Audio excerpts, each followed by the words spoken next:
El Niño ప్రభావంతో రైతులు అధైర్యపడొద్దని వ్యవసాయ విశ్వవిద్యాలయ ఉప సంచాలకులు హల్దాస్ జానయ్య సూచించారు. రాష్ట్రంలో వర్షాభావ ప్రభావంతో లోటు వర్షపాతం ఉన్నందున కర్షకులు వరి కాకుండా మెట్ట పంటలైన పప్పుధాన్యాలు, నూనె గింజల వైపు మళ్లాలని ఆయన కోరారు. నల్గొండ జిల్లాలోని ఓ హోటల్లో ఎలినినో ప్రభావం వ్యవసాయ రంగంపై ఏ విధంగా ఉండనుంది, అన్నదాతలు ప్రత్యామ్నాయ పంటల్లో తీసుకోవాల్సిన జాగ్రత్తలపై సెమినార్ నిర్వహించారు.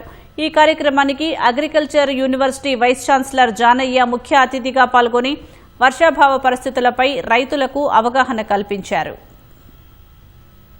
ఈ ఎలినో ప్రభావం వల్ల వర్షం తగ్గింది కాబట్టి పెద్దగా ఆందోళన చెంది భయపడాల్సిన అవసరం లేదు. మెట్ట పంటలు అంటే నూనె గింజలు, పప్పు దినుసులు వేసుకున్నట్లయితే రైతులు నష్టపోకుండా ఉంటారు. కనీసం కొంత ఆదాయాన్ని కూడా పెంచుకునే అవకాశం ఉంటుంది. కాబట్టి రైతు సోదరులు ఈ సందర్భంగా మీ ద్వారా ఎలినో వస్తుందని చెప్పి భయపడకుండా దానికి తయారు కావాల్సిన అవసరం ఉన్నది. ఒకవేళ ఇదే పరిస్థితి కంటిన్యూ అయితే మనకు సాగర్లో నీళ్ళు వచ్చే అవకాశం లేదు, ఎస్ఆర్ఎస్పీలో నీళ్ళు వచ్చే అవకాశం లేదు. కాబట్టి ఆయా ప్రాంతాలకు అనుకూలమైన పప్పు దినుసులు, నూనె గింజలు వేసుకొని దీని ప్రభావంలో వచ్చే నష్టాన్ని పూరించుకోవాలని కోరుతున్నాను.